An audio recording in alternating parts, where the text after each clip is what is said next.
La infancia es una etapa fundamental en la vida de los seres humanos, pero las visiones que se tienen respecto a ese tiempo varían en función de los contextos sociales y económicos y de los propios valores. Pensemos en los niños de los años 40 en España, con las mismas privaciones que buena parte de aquella población, con juguetes poco sofisticados y hasta rudimentarios, dentro de una sociedad muy rígida y cerrada, en contraste con la de nuestro tiempo. Las diferencias no son precisamente una casualidad.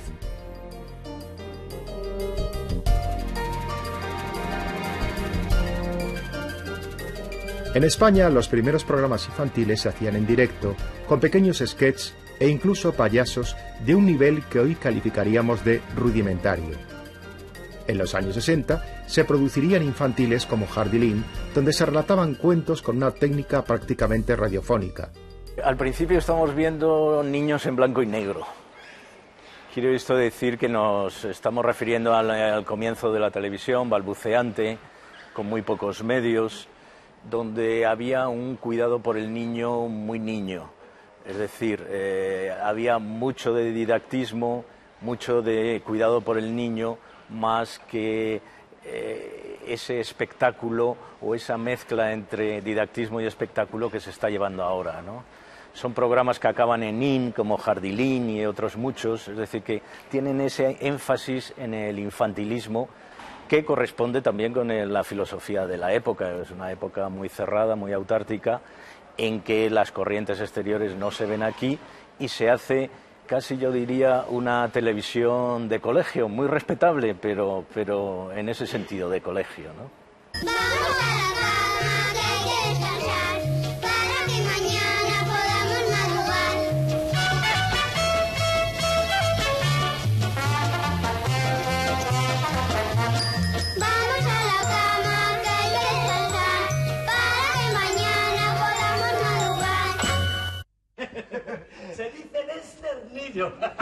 Tendrían que llegar los años 70 para que una comedia infantil alcanzara una popularidad singular desde la pequeña pantalla. Eran los Chiripitifláuticos, con sus personajes Valentina, Locomotoro y el Capitán Tantán, en un tono de comedia rodada íntegramente en estudio, y sin los efectos especiales o de imagen que hoy parecen indispensables en el género. Y yo vendré nuevamente aquí de vacaciones cuando yo acabe a gusto. Porque los Gigli son tan cosquillosos y... ¿Cómo se dice simpático? ¡Se dice simpático!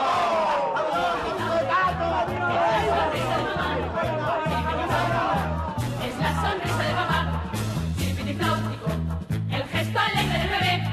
Chiripitifláutico es Don José. Chiripitifláuticas, las golondrinas al volver. Chiripitifláutico, aquel barquito que se fue. Chiripitifláutica, la pajarita de papel. Chiripitifláutico es Don José. Si tú eres capaz de ver un mundo feliz, vivirás mejor, yo ya lo sé. No andes de aquí para allá, con gesto gruñón, se vive mejor con ilusión. Y entre las olas del mar, siempre me gustó jugar.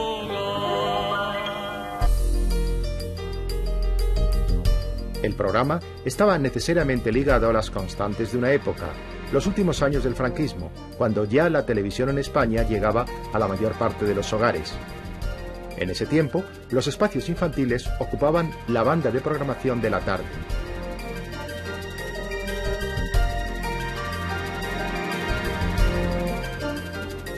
El cambio se produciría con la transición, donde se transformaron también muchas concepciones y abundantes estéticas.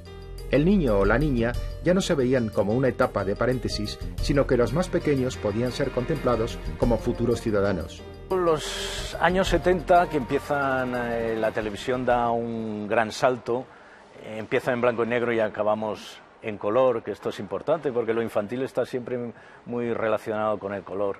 Es la época en que ya hay personajes, que es muy importante para el niño, para que hable, son los entrañables chiripitifláuticos, ¿no? El Capitán Tan, Valentina, son personajes que ya la televisión es un es un medio de masas, y eso se nota porque ya hay generaciones que recuerdan perfectamente que su infancia está unido a estos personajes entrañables, divertidos, locos, ¿no? Yo creo que son esos finales en blanco y negro corresponden a este tipo de televisión, que ya es muy divertida, que ya los guiones son muy elaborados, que hay teatro, que hay comunicación, que hay risa, y que da paso, yo creo, a los magníficos payasos, que han sido uno de los cúlmenes de esta casa respecto a los programas infantiles, ¿no?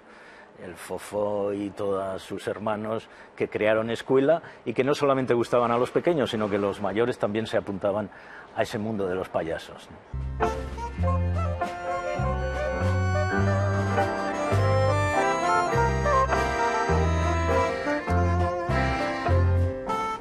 En aquel final de los años 70, unos payasos que habían trabajado en la televisión de distintos países de Iberoamérica desde los años 50 alcanzaban un gran protagonismo.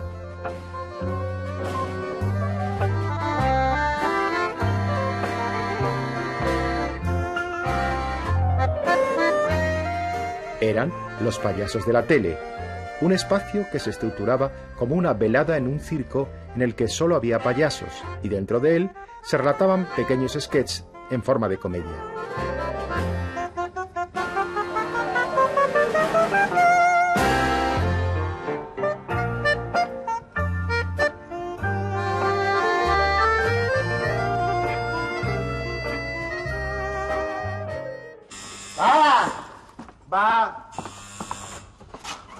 Buenas, muy buenas. ¿Cómo estás? Mucho gusto. Sí, sentado. ¿Fue mi Vicky Incorporados? Sí. Vendemos arbolitos de Navidad. ¿Arbolitos de Navidad? Sí, con todo lo colocamos nosotros completo. Ahí está todo. Los adornos eléctricos, si quieres. Lo siento, pero no, es que no... ¿Ya tiene árbol? No tengo, pero no me interesa, no, por favor. Estoy cenando con la familia, ¿sabes? Sí. Ustedes perdonen. Nada, pero nosotros nuestra obligación es, ¿verdad? Sí, muy buena noche. Bueno. No hay nada. ¿Quieres? No. Nada.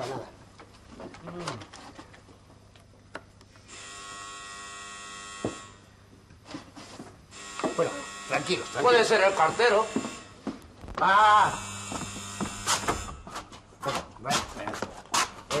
Mucho gusto. Que antes no lo habíamos dicho, ¿verdad? Que aparte de que lo vendemos, los instalamos. Eléctricos, ¿verdad? Sí, pero eléctricos, usted, no me con interesa. todas las cositas que se mueven. Tenemos lucecitas que adornan el árbol. Que no me interesa ni que lo vendan, ni que lo hagan, ni lo pongan, ni nada. Ni lo instalemos, nada. Ni que lo instalen. Te dije que no, y tú sí. Yo no. ¿Que me empujas? Yo no te empujo nada, el señor no tiene arbolito, por eso Buenas noches. han interrumpido mi cena 2 veces. Sí, señor, por favor. Claro, eso no es lógico, ¿verdad? Pues claro que no, venga, por favor. ¡Abre ya! También vendemos puertas. ¿Qué puertas? Ya molestan, ya molestan.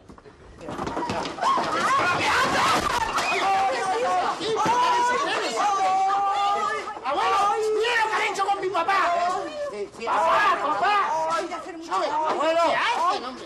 ¿Pero qué han hecho, hombre? ¿Dónde está mi hija? ¿Dónde está? ¿Dónde está? Pero decía que se le ha perdido algo al abuelito, hombre. ¡Silencio! ¡Era el abuelo, hombre! Abuelo, papá. ¿Qué? ¿Qué se te ha perdido? Mi filete que me estaba comiendo. Venga, hombre, búsquenle el filete de mi papá. Mi barba tiene 3 dedos. La fórmula tuvo un enorme éxito y dio lugar a distintas secuelas en los años posteriores.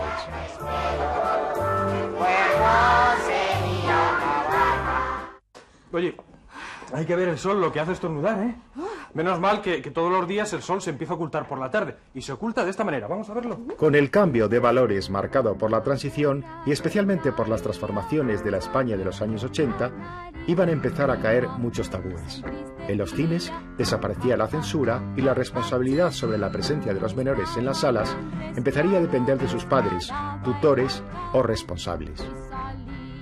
En televisión se marcó una clara diferencia entre espacios. En los años 80, por ir de década en década, la televisión está ya muy consolidada. Y en este país han pasado cosas muy importantes, como es la llegada de la democracia y una sensación de libertad muy grande. Esa libertad llega también a los programas infantiles que de alguna manera se hacen más juveniles. El niño ya no es una cosa tan pequeña a cuidar, el niño es un ciudadano más incorporado. No hay que olvidar una cosa muy importante que afecta mucho a la televisión infantil, que es la movida madrileña y la movida en general. Es decir, hay unos nuevos grupos, el rock and roll como cultura se extiende y el niño se pega a eso. Ese tipo de programa yo recuerdo que lo empezamos con Pista Libre y lo llevó a su máximo esplendor La Bola de Cristal, con una serie de personajes supuestamente del mundo adulto que se incorporaron con una gran facilidad al niño. Y ya es un niño más rebelde, es un niño ya con personalidad, capaz de decir no, más difícil, pero también es un niño mucho más integrado en la sociedad que vive. Señoras y señores, ante ustedes el más grande espectáculo del mundo, el increíble y espectacular Circo de la Música, dispuesto como siempre a los más asombrosos sonidos, los contoneos más excitantes, las voces más difíciles, todo esta noche ante ustedes y para ustedes, esta noche de circo, esta noche de danza, esta noche de rock and roll.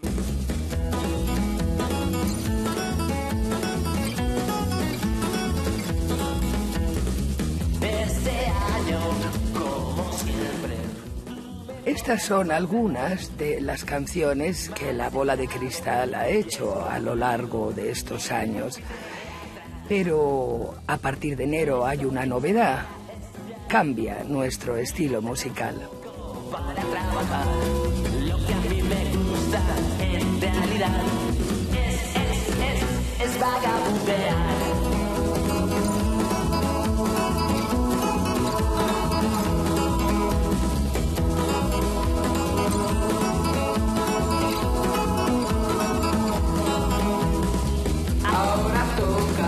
Placer en martes, solo pienso en pirar. Si mañana haces novillos, nos vemos en el billar. No soporto la gimnasia ni el francés, ni las matemáticas, las ciencias y el inglés.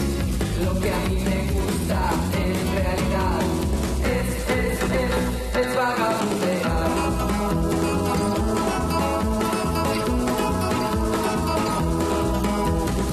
Soy un electroduende, nadie me comprende.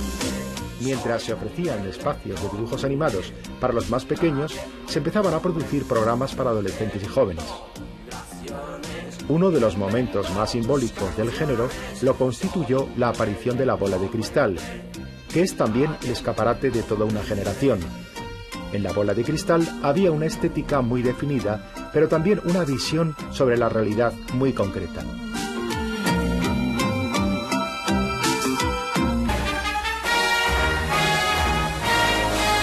Por Viricón, qué ocasión.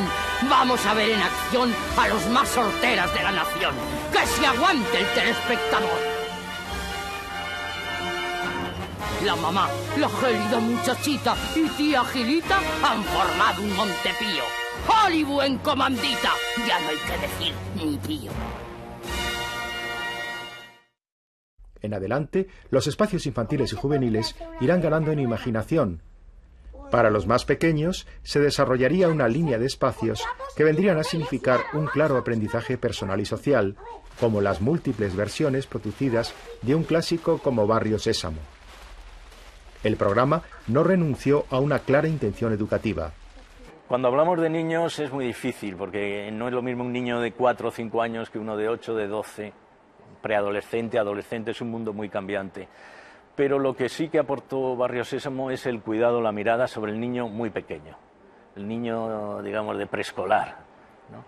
Y eso fue un impacto mundial, porque ellos tuvieron la habilidad de crear unos personajes que servían para todo el mundo, pero luego había unos sketches que cada televisión hacía suyos con actores de su propio país y con su propia producción. Eso daba un programa muy rico y muy cuidado y muy bien orientado, porque de esas generaciones de Barrio Sésamo han salido personas añorantes de ese mundo, de esos personajes, que luego no los han visto, que sus hijos han podido disfrutarlo. Pero vamos a ver, No estabais haciendo un castillo. Spinette lo rompió. ¡Qué mentirosa! Fue Teresa quien lo rompió. ¡Mentira! ¡Ay, qué niña! No sé por qué hablo contigo. Pero bueno, no os enfadéis. Además no es para tanto, Spinette, hombre. Ya sé, se me ha ocurrido una idea. ¿Sabéis qué idea es? Vamos a preparar una merienda. ¡Yupi, qué chachi! Vale. Dragón. Yo no soy un dragón. Bueno, calma. Ala. A merendar todo el mundo, venga. Vamos.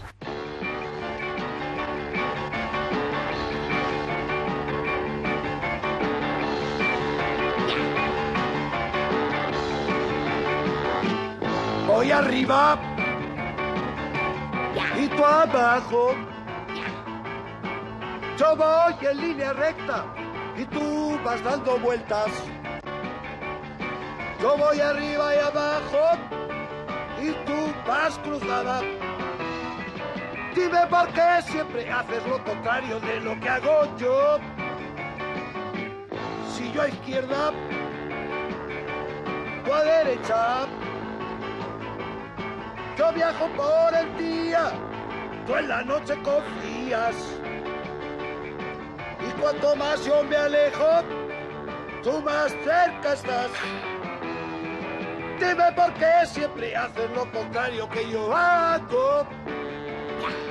Queridos chavales, hoy en Cajón Desastre vais a saber lo que es Madrid. Ole, hop. Y ni más ni menos que con Carola Escarola y su grupo Varietés. ¿Vale? En aquel cambio de década de los 80 a los 90 se iba a producir en España una gran transformación dentro de los programas en este área. Los espacios juveniles habían ganado en agilidad y en imaginación, y en muchas ocasiones se aproximaban a contenidos claramente familiares. Cajón Desastre mezclaba la comedia, los sketches, la farsa, las actuaciones, la música, dentro de un formato ágil y de una cierta sofisticación. Me encanta New York, me gusta Roma, un horror, pero es en Madrid donde soy feliz. Me gusta Madrid. En los años 90 hay una fecha importantísima, que es concretamente 1990. Desaparece el monopolio y hay televisiones privadas. Eso, para los que hemos vivido siempre los infantiles, fue espectacular. ¿Por qué? Antes nosotros hacíamos un programa y nos veía el 100% de la población infantil española. Entonces podíamos tener un cuidado, podíamos tener unos mensajes y unos trabajos muy orientados, porque evidentemente había respuesta.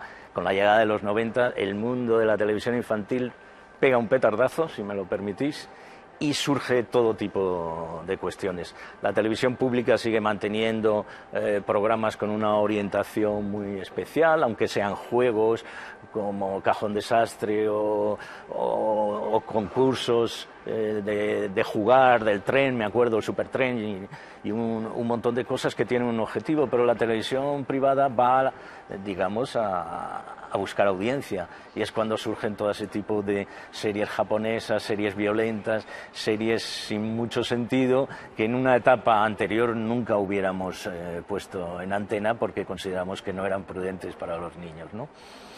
Ese mezcolanza, ese caos, también acaba llegando a la televisión privada, que no sabe responder. Y estos últimos minutos del programa Cajón Desastre os lo vamos a dedicar todos con muchísimo amor y sobre todo jolgorio. A todos los que nos estáis viendo desde las 10 de la mañana hasta ahora que termina el programa, hasta el próximo sábado. Así que nos colocamos todos, quitamos los cojines, los micrófonos, los cables y formamos dos círculos. Uno en el medio y otro fuera.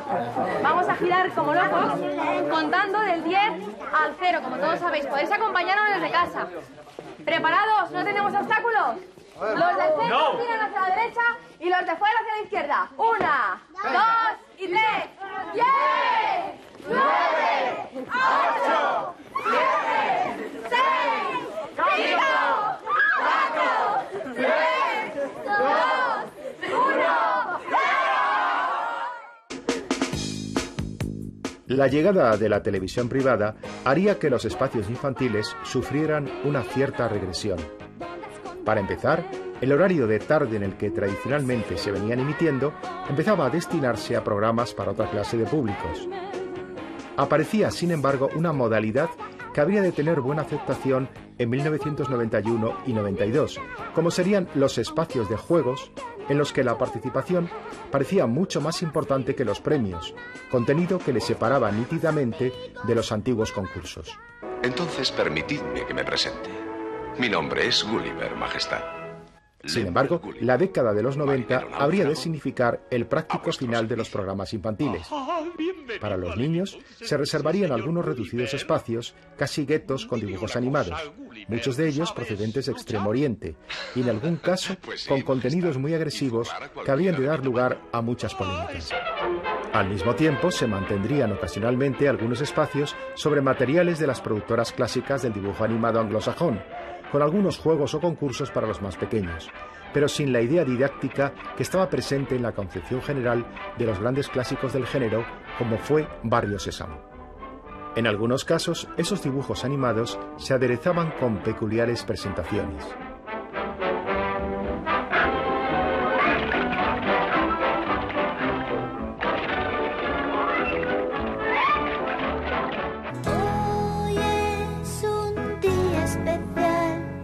Estoy feliz, es natural. No sé si alguien se acordará, pues 12 años cumplo ya. Hoy es un día especial, Lupina es fenomenal. Mi regalo la sorprenderá y Lupita contenta quedará. Hoy es un día especial. Tendría que llegar el primer lustro del siglo XXI para que volvieran los espacios infantiles después de años de práctico abandono. Y en Televisión Española lo han hecho con los Loonies, recuperando incluso horarios que antes pertenecían a estos contenidos. En ellos el entretenimiento no oculta una pretensión didáctica. Se transmiten estéticas pero también valores positivos. Grabar por Loonies, que le va a molar. Hoy es un día especial, los Loonies que queremos desear. El futuro de los infantiles yo lo veo bien porque la sociedad se está defendiendo de la supuesta y real telebasura. En otros tiempos la franja de la tarde, cuando vuelven al colegio, era una franja infantil juvenil. En estos momentos sabemos que esa franja está dedicada a los programas de más baja calidad. Esa batalla está apoyada por las direcciones o las directivas de la Comunidad Europea, está en el ánimo de todos, los directores de las televisiones están de acuerdo, falta el impulso de recuperar esa zona que parece lógica para cualquier persona. Alex. Como tú y yo. Esa es la cosa. Sí que es cierto. Alex. ¿Visita? ¡Princesa! ¡La tengo! ¿Tú eres Lulila? ¿Cómo lo sabe? El género aparece hoy sometido a los cambios en la propia concepción de lo que hoy son los niños y los adolescentes de nuestra época. La publicidad, en buena medida, ha venido a mostrar imágenes de niños que se comportan como adolescentes y de adolescentes que aparecen como jóvenes, en un intento por acelerar etapas de una manera más o menos artificial. Recientes investigaciones ponen en evidencia ese salto mucho más temprano de niños a adolescentes, según las tendencias marcadas desde la pequeña pantalla. La televisión en este momento, sobre todo la comercial, se hace en función del número de espectadores potenciales que pueda haber en cada hora del día. Como los niños son pocos en relación con otros colectivos, como podrían ser los adultos o incluso sumar niños y jóvenes, quiere decir que el hacer programas solo para un segmento de población, que además no es excesivamente numeroso, pues realmente no es rentable, puesto que habría poca audiencia para poderla intercambiar por publicidad como hacen las cadenas comerciales. El problema de eso es que, por otra parte, lo que estamos detectando es que cada vez el niño se adultiza antes, es decir, que al niño lo que le interesan fundamentalmente son también los programas para adultos. Las grandes marcas de programas infantiles, como puede ser Disney, vienen observando en los últimos años cómo el producto Disney cada vez sirve para niños más pequeños. Antes probablemente un producto Disney le servía hasta 12, 13 años, ahora realmente a partir de los 7, de los 8, pues ya no les interesa ese tipo de contenidos. Quiere decir, por lo tanto, que hay menos periodo de tiempo en el que los niños se pueden considerar como tales para los programas infantiles y por otra parte también todos sabemos que hay un envejecimiento de la población y una pérdida progresiva de audiencia infantil. Los niños de nuestro tiempo tienen muchas más oportunidades sociales y culturales que los de épocas todavía recientes, y están mucho más familiarizados con las tecnologías, incluidas las audiovisuales. Pero por ello mismo, en muchos aspectos, pueden ser también más vulnerables. Parece esencial, por lo tanto, recuperar unos espacios juveniles divertidos, entretenidos e imaginativos que en muchos casos pueden llegar a alcanzar un contenido claramente educativo. Programas en los que los niños y las niñas sean contemplados no solo como potenciales consumidores, sino como futuros ciudadanos. Algo que en buena medida debe exigir a todos, padres y madres por un lado, y medios de comunicación por otros, un mayor grado de compromiso.